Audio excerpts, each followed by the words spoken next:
12% of people on Earth have no close friends.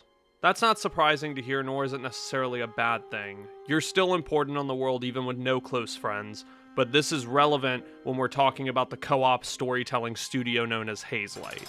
If you're wondering what Hazelight Studio is, don't worry, I get it. I didn't know who they were until like 2 weeks ago. I just got done playing A Way Out, It Takes Two, and Split Fiction, which are 3 games created by the wonderful up-and-coming studio. Honestly, well, they're kind of already here. It Takes Two won Game of the Year in 2021, so I think it's a little bit important that we all, even if you're new to hearing about this game studio, we all understand how huge their impact on the gaming landscape has been. Hazelight Studios is mostly known for their ability to bring back couch co-op. Man, oh man, you all remember couch co-op. We all be sitting down with our friends, playing Gears of War, Halo, you know, everybody did that. GoldenEye, if you're an N64 lover. They're bringing back couch co-op by having split-screen based storytelling in their video games where you have to have co-op to experience the game. Come on! Come on! There's no single-player options. Unlike Gears of War, Halo, and GoldenEye, there was single-player options. In Hazelight games, there is nothing of the sort, because it would be impossible to tell their stories without co-op. Couch co-op is back even if you have to play online with a friend, because you'll still get the couch co-op experience just without the couch. Hazelight Studios to me is a studio about companionship. That 12% of people who don't have a single close friend in their life. I don't want to get philosophical about it, but I think that Hazelight Studios and their leader, Josef Fares, had a goal with making games like A Way Out, It Takes Two, and Split Fiction. I think that loneliness is plaguing people's social lives now more than ever. But being able to experience a game on a couch or online with a friend, a game like It Takes Two, it can make you feel just a little less lonely in a world where video gamers are invested into all these single-player stories or even growing toxic competitive markets, which I would argue make you even more lonely than a single-player game. Yum, yum, yum, yum, yum, I eat dick all day. Yum, yum, yum, yum, yum. We're just gonna start the video by talking about Hazelight Studios for a minute, but feel free to jump around because I know some people are just here to hear a Split Fiction review, and there is a Split Fiction review in here. Skip towards the time markers and the chapters to be able to find that if you want to. I do recommend all 3 of these games though, so if you want to listen to a little bit of their story as well as 3 different reviews, then stick around. Josef Fares worked with a company called 505 Games as the director of a project called Brothers, A Tale of Two Sons. No, not Step Brothers. That's a different movie. That's more like it. This peaceful game about 2 brothers that looks eerily like a co-op game. Maybe? No offense, but it sounds like some fucking commie gobbledygook. Josef Fares looked at me dead in the eyes and called me an idiot because Brothers, A Tale of Two Sons was originally made to be single player, where you control both characters. It now has a co-op feature, especially because there was a remake that came out for it just a few years ago, but the whole development team that worked on Brothers and worked at 505 Games moved on to create a new studio underneath Josef Fares' leadership. Time to open up the lore book on Josef Fares. Josef Fares ran away from the Lebanese civil war with his family at the age of 10, and not much is known about his rise in the industry, but he became a filmmaker in his 20s with a movie called Hala Hala. He was being watched out by Hollywood and other movie studios around him as an up-and-coming director that could make big strides in the industry, especially after creating movies like Coop's and Zozo. He became featured in Variety magazine. He looked to be on the way of becoming a big-time filmmaker. This guy was making strides out here. And by the time he started making video games, this man had already lived 10 lives in one. He became a filmmaker. He ran away from a home that was in the midst of a civil war. This man's lived so many lives.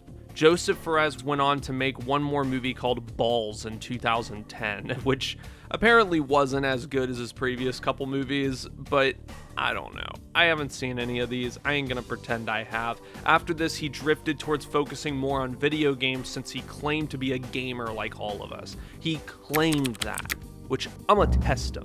He loved the direction that the storytelling medium was going in video games and he wanted to be a part of it. But I'm gonna be a bad cop. Joseph, are you really a true gamer? What is your favorite studio and storytelling for games? Oh, Naughty Dog? Okay. Okay. He said Naughty Dog. I'll give, maybe you're a true gamer after all. Josef Fares was so angry at himself, beating himself up in the mirror when he found out about my allegations that he wasn't a true gamer, that he wanted to prove it to me. So he canceled his movie idea in 2014, so it means he can focus fully all of his attention on his new studio Hazelight and their upcoming game A Way Out. That game you might have heard of. You win this round, Gamer Fares. I'll believe you for now. I'm partially joking, but the other half I'm actually not joking. He really did cancel a whole movie to focus on A Way Out. EA announced in 2014 that they were going to be sharing their space at DICE headquarters, the developers behind Battlefield, for their new studio. They were just going to be giving them some space in that studio to work on their little project. So they didn't even have their own studio space at the time. They were just cooped up in DICE's headquarters for a while. EA saw potential, but they didn't see enough to invest in the company just yet, because even though EA was publishing A Way Out and they were giving them a space to work on the game, they hadn't put any funding into it. In an IGN article titled EA Never Thought A Way Out Would Sell, Josef Fares admitted that EA didn't even get around to funding A Way Out until they absolutely needed that funding in 2016. They were given $3.5 million by EA. This was 2 years after Hazelight had been digging themselves into a $5 million loss, which was confirmed on Swedish radio by Josef Fares. I think Josef and his whole company knew they had something special on their hands. They knew they had A Way Out. They knew this was going to be a banger. And he has quotes regarding it, like how he said Hazelight was going to be the best at what they made. He wanted them to be the best at everything they would do. But he knew that they were the best in the world because everything they were doing was something that nobody else was doing. He also is quoted by saying that he always knew they had something special with A Way Out. He said that after the E3 showcase for A Way Out and the positive audience reception that they all received. It's kind of insane. Like, we're here, we're celebrating this. Look, the Oscars should fuck themselves up. This is the shit. I'm telling you, this is the real shit. Yeah, his speeches are kind of funny. He's a very blunt guy. I kind of have a lot of respect for this. He's a very, very blunt person on stage. He's a believer that the storytelling medium can be accomplished in any art form, but they should not be compared to one another. They're completely different pieces of art. He loves to think of what can be accomplished in a video game that cannot be accomplished in a movie, rather than doing something in a video game that could be accomplished in a film. But I think something that makes Josef Fares and Hazelight kind of stand out is that their stories literally cannot be told on film. It's pretty much impossible. Like, you have to have the co-op element there, and I say this even though technically It Takes Two is getting a film adaptation. We'll see how that goes. He's a lover of all types of games, and now all I can do is sit here and look at this man thinking, wait, why the fuck does he look like Leo from A Way Out? Hold up. I just realized that. Oh, okay, never mind. His brother plays Leo. That's why. Okay, that makes a lot more sense now. His brother named Fares actually plays Leo. Okay. Don't fuck with me when I'm hungry, okay? If you know A Way Out, it's a prison break co-op game about two guys who are arrested for two completely different crimes. They're both serving different sentences, but both of them have loved ones that they want to see on the outside, so that's their common ground that makes them work together to break out of prison. They're gonna break out together. They're gonna find a way out. It's funny because the fact that they have to always work together, it's almost like a play on the idea that you cannot play any of these three games, Split Fiction, It Takes Two, or A Way Out, without a co-op partner. You are forced to work with somebody. Their co-op mode was actually inspired off of a lot of Portal 2 because you cannot experience Portal 2's co-op on single player. It's impossible, whereas games like Gears of War, Left 4 Dead, or Halo, they all have single player options. Portal 2's co-op did not. You have to play it on co-op. Or I'll make you wish you could die. Is A Way Out good though? Like, did the final product deliver even after the $5 million worth of debt, the financial problems, the not having their own studio space, only having a 30-man development crew? Kinda. It kinda works. It's a good game, but it's more of a fantastic prototype. I mean, how can it not be? Look at this thing. I mean, sometimes it's just plain goofy. A lot of it's quick time events that you both just have to do together, and Josef Fares would even admit this. Josef had this to say about A Way Out when It Takes Two was releasing.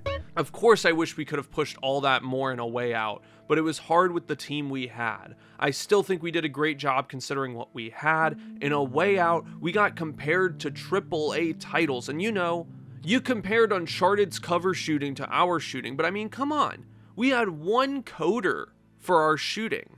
But with this game, we've gotten way better, and we can deliver a way better game. I actually think there's a lot to that quote, because some of my favorite games ever feel like prototypes. Portal, GTA 3, Arkham Asylum, and a lot of others. Prototype does not mean bad, but it means that the game doesn't feel as deep as maybe you'd want it to be. It's like there's so much untapped potential, but you won't see that potential dug down into until a later sequel. Like, comparing A Way Out to AAA titles is just ridiculous.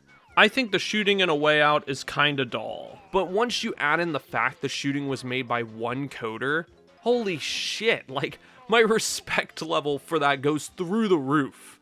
And sometimes that's just the life of being a game developer. It's prison life, man. We're not on a vacation. This is a fucking prison.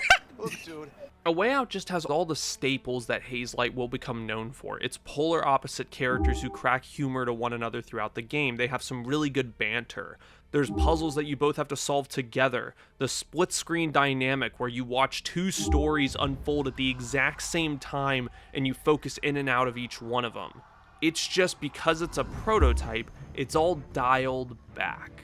And sure, a lot of the puzzles are quick time events, which means they're very easy, but they're also really fucking hilarious. Yo, is this guard gonna move though? Bro, for real. Thanks. Look to your right.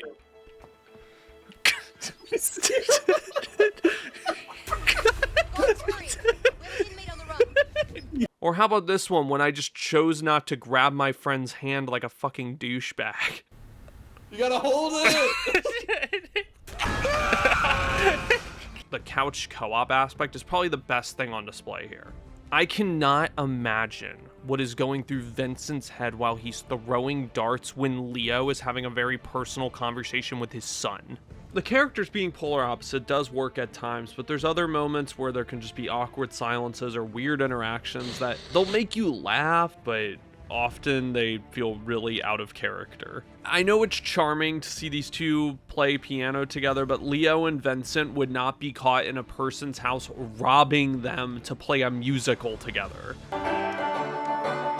Yeah, this sounds good, man. And it's moments like this that are not good for the characters or the storytelling, but they're fun in terms of a co-op game. The split screen staple of Hazelight games where you always see split screen even when you're playing online together, that's probably the best thing that they did with A Way Out. When the game wants you to really hone in, they remove all distractions, they focus on one player at a time, which I do appreciate because I can't take his father and son conversation seriously if I can see Vincent throwing darts at the same exact time. It's weird to see one character harassing people in public while the other one is having a brutally emotional story moment. The story guides us through engaging set pieces that keep us entertained all the way until the credits roll. There's a plot twist as well in the final act of the game, and it will probably have you tilting your head and asking a million questions, because I'll be honest, the plot twist and the ending, they're fantastic for what they challenge you to do in a co-op game, but I think that they don't make a lot of sense with the plot itself. There's a lot of plot holes, a lot of character decisions that don't really make a lot of sense, but I'm kind of willing to forgive it because it has such a badass finale that challenges the players. There is such an amazing action set piece to it, and the two main characters do make it worth it. There's just some wonky writing here and there you kind of have to get past. Like, there's parts where you'll be fighting off an army of bad guys and then they'll just immediately have an emotional moment. Like, that's so freaking stupid. That was close. You okay? Yeah, I'm fine. You know what? I think I'm gonna write that letter to Carol. That's a great idea. Hey, Emily, you have a pen and paper? Wait, now? Why not? It's a long way home. You got anything better to do? Not really. All right, then. The third act also definitely becomes more of a generic third-person shooter, whereas the first two acts of the game are very co-op, puzzle-driven gameplay, and I enjoyed all of that way more. I think a generic third-person shooter isn't what this game needed in some of those final areas, but You know, it is what it is. I'm not going to complain too much about it. I know that this game went through a development hell. It had a lot of problems during development, had a lot of financial issues, but I just think that the third act is definitely the weakest, even though the ending is really cool. Leo and Vincent work great together, and I enjoyed hearing their story. The lead level designer was Philip Kolienos. They deserve an applause with their team of level designers for keeping my attention from start to finish with set piece after set piece. It was just constantly entertaining. In fact, something A Way Out does even better than It Takes Two. A rarity, because It Takes Two blows this game out of the water, but A Way Out does one thing better.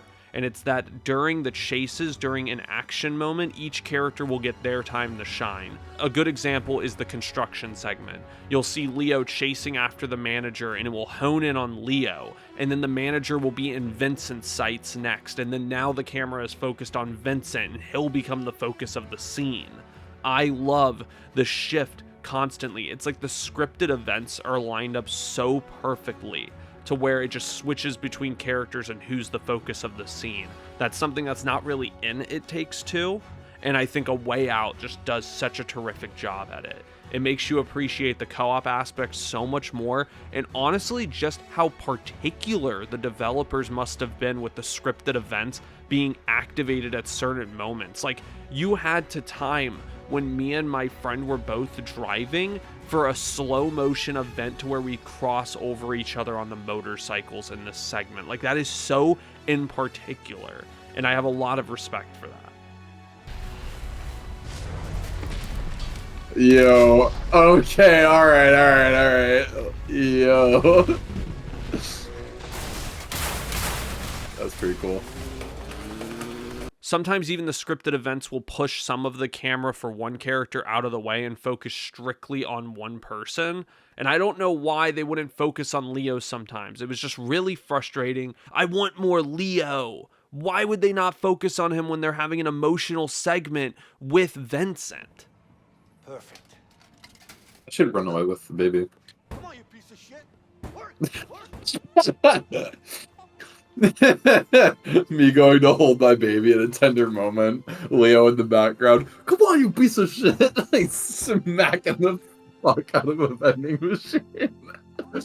She's so beautiful. There's not as many mini games on the side here as there was in It Takes Two, and the ones that are here are pretty lacking, but you're not playing A Way Out for the mini games. You're playing it to escape from prison and get the story. Brief spoilers. A very small spoiler alert. If you don't want to be spoiled, go to the time code on the screen right here. I'm also going to have it as a full-blown chapter. I'm going to give you 10 seconds to leave right now. 10, 9, 8, 7, 6, 5, 4, 3, 2, 1. Alright, if you're still here, you're a loser. Sorry. So earlier I talked about how the ending is fantastic, but I also mentioned that the third act, a lot of it is a third-person shooter that's really generic. Both of those are true. The third act leads up to Vincent and Leo finding and killing the guy who they both wanted revenge on, and then the plot twist occurs that Vincent had actually been working with the police the whole time. What, brother? Go. Good job, Vincent.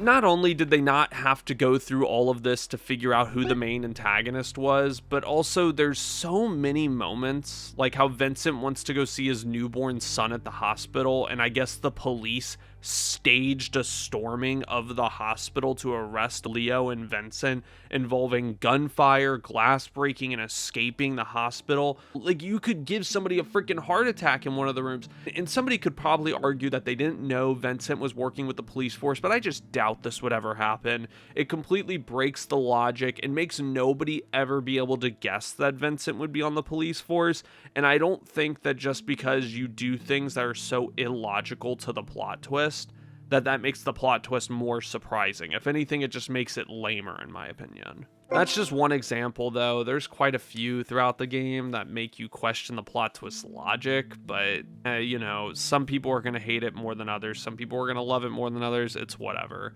Erasing the plot holes, that all aside, we get a final section where Leo and Vincent both have to fight to the death.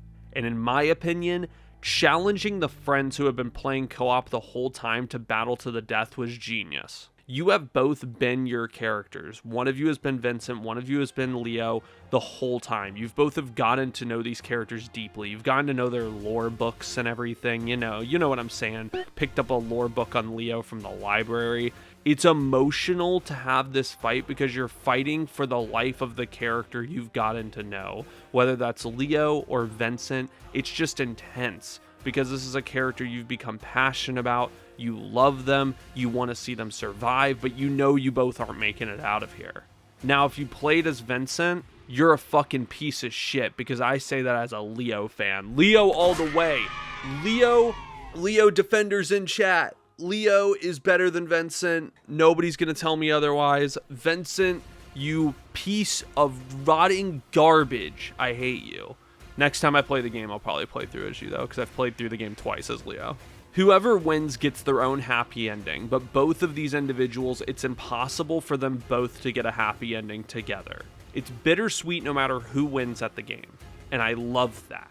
Only one friend gets the good ending in your playthrough, and it makes that finale, that ending, all the more satisfying, and the tension is unbelievable. You have always had to work together, and now you're against each other. Love it. It's my favorite ending that Hazelight has done so far, and I think it's the best part about this entire game.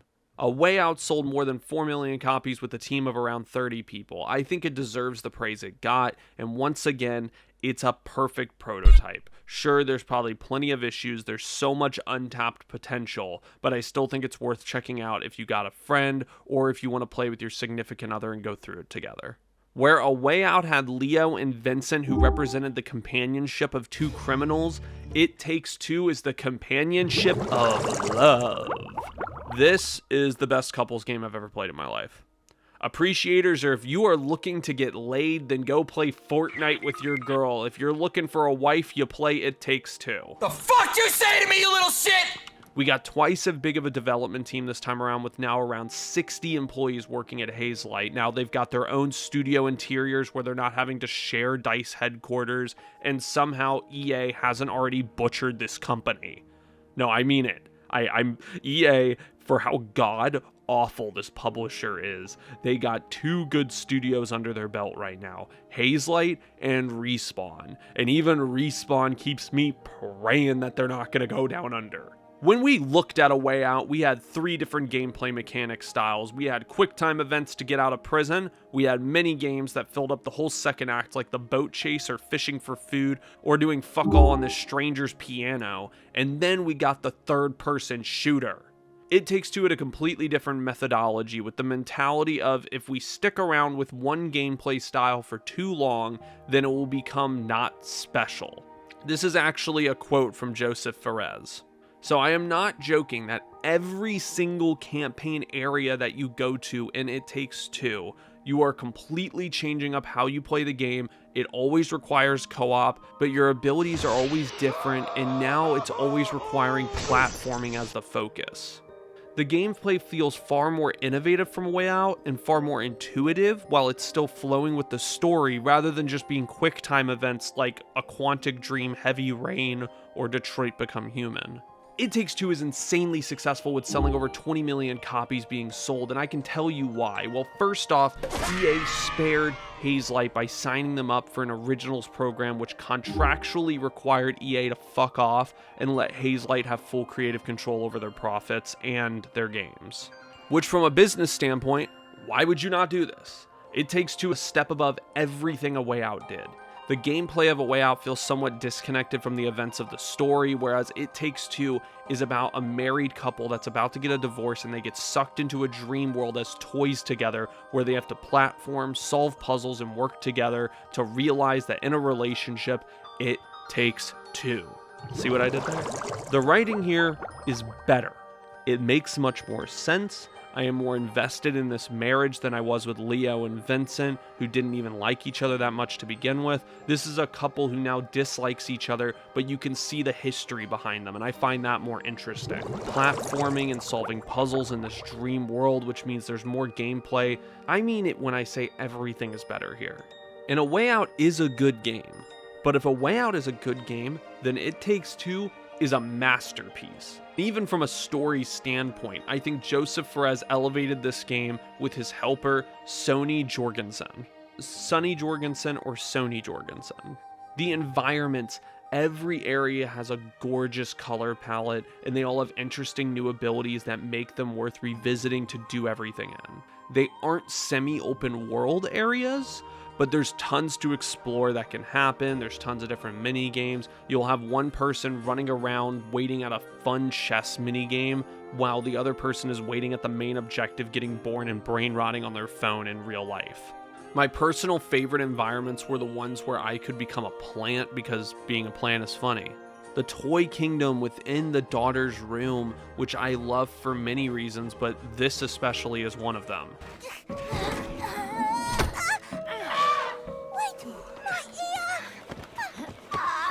I think she's tricking us. Pull me!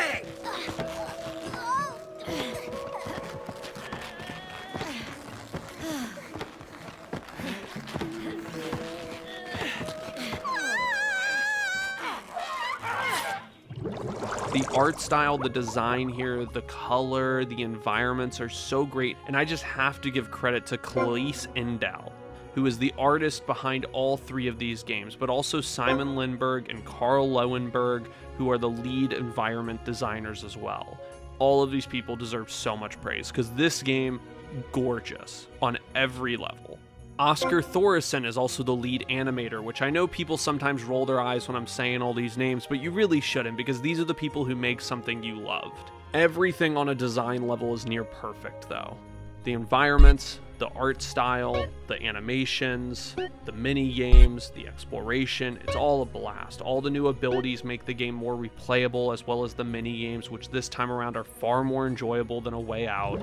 The game is filled with cooperative moments. The mini games I also love because, just like the ending of A Way Out, they almost alleviate you a little bit from the constant cooperative gameplay. They make it so you can be a little bit competitive. You can have a little bit of a competitive edge with your partner. You can get out some of that competition together to alleviate the constant working together. I think that's nice because in A Way Out, you have to wait all the way till the end of the game until you get that. Whereas in It Takes Two, there is many games splattered across the screen constantly. And I think especially for couples and best friends who have some friendly competition with each other, I think these will really help out with just making the experience more worth it. Like, holy shit, there's only so long I can play games with a freaking dunderhead who doesn't race to the objective immediately, but wants to enjoy the scenery of each environment. Ew! Who wants to enjoy looking at the game they purchased and enjoying the scenery? Oh, that's disgusting. In fact, I take back all the credits I said. Fuck all those people. All the environments, disgusting. I just want to go to the waypoint and stand there and wait for my partner to show up. That's all I want to do. It takes two to deal with how disgusting the scenery is. When I first saw It Takes Two, I didn't understand how it won Game of the Year. It was such an oddity to me. I couldn't wrap my head around it. But I'm gonna be honest. The people who don't like that it won Game of the Year are usually the ones who didn't play it. There's not only a huge improvement off of A Way Out here, you can see Hazelight Studio becoming a top tier gaming studio as a whole, but this is also the best game for a couple to play. This is one of the best co-op games ever made. It's got surprisingly good storytelling that it really didn't even need, but I didn't even expect it, and it's still good. And it won Game of the Year because I think the games that deserve to win Game of the Year are the ones that are doing something new. Something that hasn't been brought to the video game medium, and It Takes Two has successfully brought back couch co-op and was able to tell an impactful story even while sharing the screen the whole time. I've never heard of a game that could do that, especially not one where you cannot play any form of a single player. There's no single player, just co-op, just split screen. It's doing something that we don't see often in the industry, and that's also emphasized through the Friend Pass system, where if one friend buys this game, you have another copy that you get for free that you can share with a friend. That is such a consumer-friendly system that is so rare to see in video games. It showed Hazelight was fighting for ways to elevate the co-op genre, be respectful to their customers, and also just being fair considering that you cannot play the game alone. It would make no sense why they didn't give you a friend pass, because you can't play it by yourself.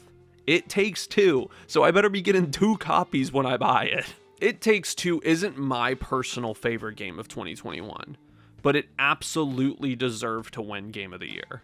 This game had such a broad impact that there's couples and friends who I know that played it who don't even play video games. I know people who have never touched a video game in their life who played It Takes Two. It's a great introduction to video games for a lot of people while also successfully telling Hollywood-level stories, which, by the way, speaking of which, I have to acknowledge it, Amazon has the rights to make an It Takes Two movie, so you can expect It Takes Two movie to be nothing like the game and probably be as boring as Rings of Power. If you want my opinion, I'm a big film goer guy. Some of you guys will know this on the channel. If you are subscribers of mine, you know I really like movies. I think that if an It Takes Two movie was going to work, it should be stop motion. I would love to see the parents become dolls and the dolls are all stop motion. I think it would look gorgeous, just like the Pinocchio film that was on Netflix, or like James and the Giant Peach. They would have to take some creative liberties with it, and sure, some stuff would maybe look a little bit weird, but I think you could have a really cool idea if you had the parents in live action, and then when they become the dolls, it's a stop motion film. I think that'd be fucking incredible, especially because it's all in a dream world anyway. Like, why not? But we all know it's Amazon. That would take some form of creativity, so they'll probably do the opposite of that. If you get confused like I did about why It Takes Two won Game of the Year, get your significant other or a really close friend of yours, play through it. And even if it's not your favorite of 2021, it's not even mine, but you'll get it. It'll be almost hard to put into words on why it works so well, but that's the problem when you make a unique piece of art. It's always hard to put into words why it's so good. It's even like 15 hours long, and that means it's actually a full freaking game that you could play for multiple days. That's kind of crazy because the 8-hour storyline of A Way Out was in 2018, and now they have a 15-hour storyline in 2021. We're going to tie everything back around to the stupid quote I gave in the beginning that was 12% of people don't have a single close friend. And I'll even throw in another statistic with 70%, over 70% of people from Gen Z feel lonely. I think something that's beautiful about It Takes Two is that it forces you to ask one of those not so close friends to play through it together, joke around together, have a fun time, and you both get to escape from reality for a little bit while bonding together because you always have to work together. It takes two, and maybe by the end of it, you'll even become close friends. I'm sure that one of those 12% of people who didn't have a single close friend maybe even gained one from playing this game with somebody. And even if that happened to a single human being, I think this game was worth making then. And as for how many people feel lonely nowadays, I think that the fact that It Takes Two won Game of the Year in 2021 is telling. It was still during COVID. People are still separated, and that game came out in a time where everybody wanted to just be a little bit closer to a loved one of theirs, even when they couldn't be. If you bought It Takes Two, you cannot play it alone. The game forces you to reach out to those loved ones that you couldn't spend time with during a time of separation, and it manages to make you feel a little less lonely in the year 2021 when COVID was affecting everyone and was making everybody feel lonely. That to me is only achievable through a video game. That interactive art through an online space. And it was only achievable through a game made exactly the way It Takes Two was. It Takes Two helps people bond, which in turn helps loneliness while also still alleviating stress together. It's not a fucking sweaty competitive game unless you're playing chess together, then somebody's going to smash a controller through a wall probably. But it's not something that you'd have to teach your non-gamer girlfriend how to play. Anybody can play It Takes Two. Josef Fares is also just a man who brings a lot of charm in the gaming industry. He's commented about how his games are always going to have his creative control. They will never have microtransaction, and his rant at the Game Awards is just hilarious. I mean, I'm telling you, at Hazelight, we have a saying where we say, we fuck shit up without fucking up. And no, listen. One more thing. Just want to say, in the trailer, they called me and Zoe, my daughters, it's their name. They're also in the audience. Put the camera, let them show how cute they are. There, hello! Yeah, you can tell he's just a very likable guy who's funny, but he also doesn't mind calling out EA and other companies on all the stupid shit they do. There was even an interview where he was asked if putting NFTs into video games was a good thing, and he said he'd rather be shot in the kneecaps than put NFTs in a video game. He's a funny guy, he's charming, like I like him. He's fun to hear talk about stuff.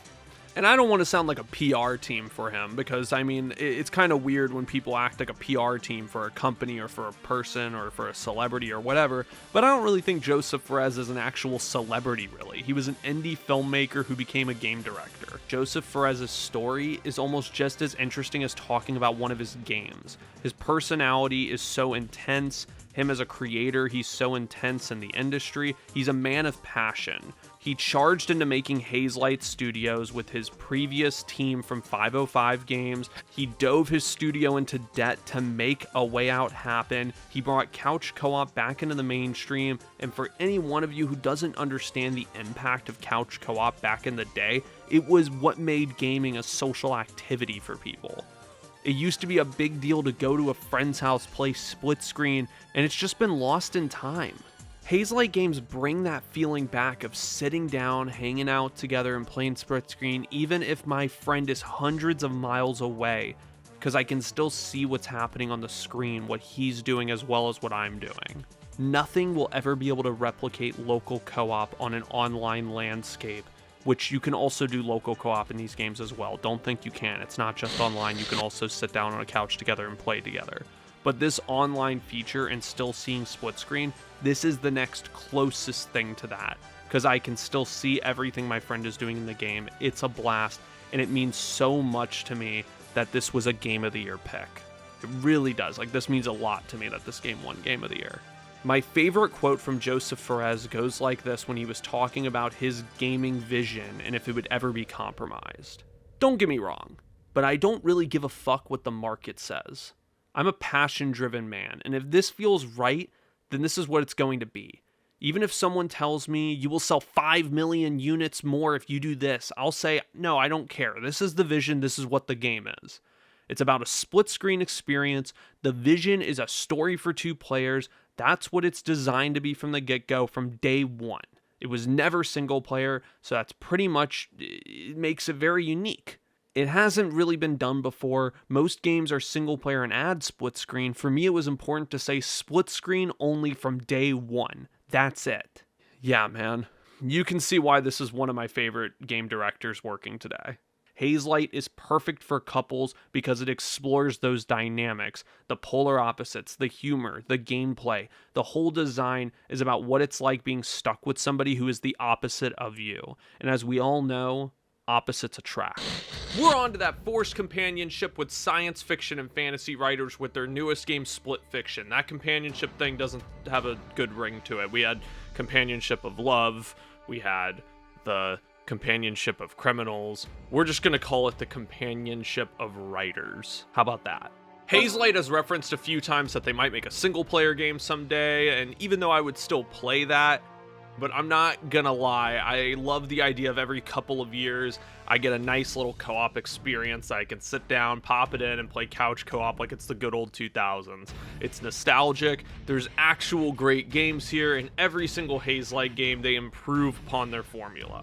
So I'm excited about whatever they got next, but Split Fiction definitely makes me hope they still got a few more co-op games left in them. Me and my fiance would be racing to every single checkpoint in Split Fiction, hoping that we'd beat each other always, and then we could harass the other person about going too slow. We love doing the mini games and adding a little competition into the mix. We love blaming each other whenever something goes wrong, but that's the thing, you always gotta rely on each other. You're relying on each other throughout the entire experience, which is why there's such a bonding moment throughout it. It's in everything, even the gameplay. It's not just revives, it's not just killing some stuff, but it's all the puzzles, all the environments, and just everything that the game has to offer. Some of the best co-op you will ever play. Split Fiction I admire a lot, and I think that there's one thing that stands out to me the most about Split Fiction. It's that it takes everything that they did well in It Takes Two, but it just pumps that shit full of crack. The first 3 hours in particular of Split Fiction is the best stuff that Hazelight has ever produced, period. You get 3 boss fights, you have multiple places you can go to, puzzles, hilarious action set pieces, and just totally, like, I knew I was having a blast when I'm driving around on a motorcycle while my partner is doing CAPTCHA puzzles to open up a smartphone. That was the moment where it just clicked for me. I was like, this rocks. Like, everything about this first act is just a fantastic.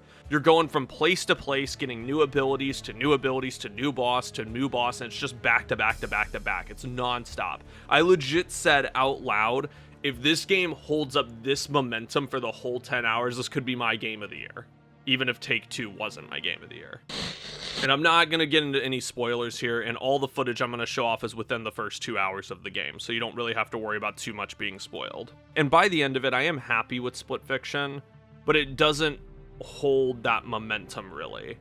It slows down, but I don't think it's for the worst. The villain is by far the weakest part of all the characters, but Mio and Zoe, who are our two main writers, our science fiction writer Mio and our fantasy writer Zoe, they really grew on me by the end. Especially Mio, by the way, because Mio kind of starts off a little bit rocky. Like, I ain't gonna lie, like we don't like her right off the bat. There's a heartfelt story here about writers who vent their traumas through their writing and how that affects you as a person. I really love all that stuff. I think that's great. Like, some people write stories for the sake of escapism, whereas others are writing it just to vent about something. For those first 3 hours, Split Fiction really convinced me that we were not going to do anything with the characters. We were throwing the characters to the curb and we were just going to purely focus on action. Pure, high-octane action, constant. Because that's kind of the vibe you get from the first act. You don't really get a lot from the characters, and they do focus on them eventually with some really terrific moments. There's one in particular that stood out to me that involves a giant squid in a sci-fi world. You're going to know exactly what I'm talking about once you've played the game, but that moment was... I love it. Like, it's just great stuff. Ironically enough, for a game called Split Fiction, Split Fiction is very split on what it wants to be. It's two very different sides, and it does good on everything, but it doesn't, like, excel at one or the other, really. This is partly why it won't probably be my game of the year or anything. I love both sides of what it is, but it just never fully embraces one side over the other, and I like games that have a very strong focus. On one side of this game, you have the high-octane action. You also have a celebration of storytelling as a whole. The game's just chock-filled with classic video game references. It's got Dark Souls references, it's got Assassin's Creed stuff, Sonic, and one of the best parts of the whole experience is, funny enough, a pinball reference, which is hilarious that that's one of the best parts of the whole game. You can tell it wants to be this very high action thrill ride that has a bunch of references just scattered about in it, a bunch of homages at times. It's that celebration of storytelling with non-stop stuff happening. The storytelling isn't even exclusive to video games, by the way. You riding around on Tron motorcycles, Blade Runner homages with cities that are super reminiscent of Blade Runner. There's Dune, very obvious Dune references, and just tons of others scattered throughout the game. This, for the first 3 hours, is what I was built up to think Split Fiction was going to be. Because after that intro, after that adrenaline rush celebration, even all the mini games from It Takes Two have been replaced here with something called side stories, where you play a mini adventure that's inspired off of another story idea of one of our two writer protagonists. One of their random ideas they've had throughout their life, and you get to play through it in this little side story. They have so many references in them as well, and fun ideas, and just one of them has an incredible art style that I would never spoil for you, but you'll know it when you play the game, though. Like, once you get to that specific side story, you're gonna know exactly what I'm talking about. It Takes Two is interested in telling this story, this very small story about a marriage that's kind of falling apart, with two people trying to recover it through being these dolls. A Way Out is just about criminals escaping prison with a plot twist. But Split Fiction is just, funny enough, it's so different in the way it presents itself. It doesn't present itself like it's going to be story driven. It presents itself like it's just going to be constant action. Like, that's what I went into it thinking it was going to be because of those first 3 hours. And a byproduct of this is that Split Fiction is kind of a clusterfuck, but not really in a bad way. It also has the characters that it doesn't want to ignore them for the sake of celebrating storytelling and just having pure action. It acknowledges Zoe and Mio about midway through the story, and it has some really powerful emotional moments. But because the first few hours of the game are just back-to-back insanity, it almost feels like it's just not built up enough for me. It kind of feels forced occasionally. And I love the moments that are being presented, but I don't think they are earned in the same way as moments from It Takes Two or even A Way Out at times. There's probably about 2 in the game I can think of that really feel earned. Both of Hazelight's other games have slow build-ups, they have fun moments, but they constantly stop to do character development. Whereas Split Fiction is just non-stop adrenaline, and then they just slow down all of a sudden to develop the characters. And I already know some people are going to ask me, like, do you like it more than It Takes Two and A Way Out? Yes, I think I do. Kind of. Is that even an answer that people are looking for? I don't know. Whatever. I haven't decided yet. Honestly, this is the best compliment I can give it. I would recommend it to any ADHD couple out there. It's an ADHD video game, in my opinion, but because it's the ADHD video game, it also means it doesn't really have any focus. We've got a mix and mash between an action-heavy science fiction world, the puzzle-heavy fantasy world, so the game is actually far more of a 50% and 50% like action and puzzles. We haven't seen that in any of these other games from this studio. It Takes Two and A Way Out feel way more like 20% action and 80% puzzles to me. Whereas Split Fiction feels way more 50% action, 50% puzzle. 50% C, 50% weed. And even though I said earlier that Split Fiction might be a Game of the Year contender if it kept up the momentum from the beginning of the game, because that's the best stuff they've ever done in my opinion, I will admit if they stuck with that specific drive, I would miss out on a lot of great character moments. I would miss out on some puzzles that were a blast for me and my fiance to figure out together. I don't think Split Fiction is a Game of the Year contender for me, but it's the best action the studio has ever produced, and everything else it dabbles into is just good enough, even if it's not great. The action excels, I think everything else reaches good. The action has such a cinematic quality to it, it's reminiscent of games like Uncharted, which makes sense because the studio does look up to Naughty Dog in a lot of ways. The character moments feel unearned, but they're still good. The puzzles occasionally bring the pace to a grinding halt, but they're still some of the best the series has to offer. And at the game's worst, it feels like a more refined version of many of the It Takes Two areas, It Takes Two puzzles and the ideas, but now they're translated into science fiction and fantasy. That to me is still an improvement. That is still a great recommendation because It Takes Two is a great game. So it does everything good here, and the worst it can be is just a better version of It Takes Two, which is fine. That's totally good. It just doesn't excel at anything except for that massive cinematic action spectacle, which is obvious that's where most of the fun of the developers went as well. I feel like if Split Fiction focused on one thing, it would be the best at that one thing. Like if they went more into puzzles, it would be the best puzzles. It would be the best puzzle game that Hazelight has ever done. If they focused more on the characters, it'd be the best characters Hazelight have ever done because everything there is great. It's just not developed enough. And it just kills the pacing. You gotta think that A Way Out started with mostly QuickTime events, so with It Takes Two, Hazelight tried to improve upon the puzzles a lot because they didn't want it to just be QuickTime events, and then Split Fiction feels like Hazelight kind of stepping out of their shadows with even more confidence, and by making this crazy action-driven gameplay as the forefront, where they've never done that with It Takes Two or A Way Out. It's like nothing that you see in It Takes Two or A Way Out in terms of action set pieces even compares to how crazy just the intro of Split Fiction is as a whole. Like nothing, absolutely nothing. Split Fiction feels like a culmination of all of Hazelight's co-op skills now thrown together. They're elevated a bit with a lot more action that fills up kind of every corner of the experience. But because of that non-stop action, a lot of the classics like the puzzles, the character moments that you've seen in It Takes Two and A Way Out, they can feel a little bit harder to get into because they kind of just halt everything. They kind of halt the pace of the game. Also, a missed opportunity for me, and this is not a con of the game, but this is a missed opportunity in my opinion. This is not really a spoiler, but rather an unspoiler. I'm gonna confirm something that's not in the game. You go into Split Fiction knowing two things. You know there's going to be a science fiction world, and you know there's going to be a fantasy world.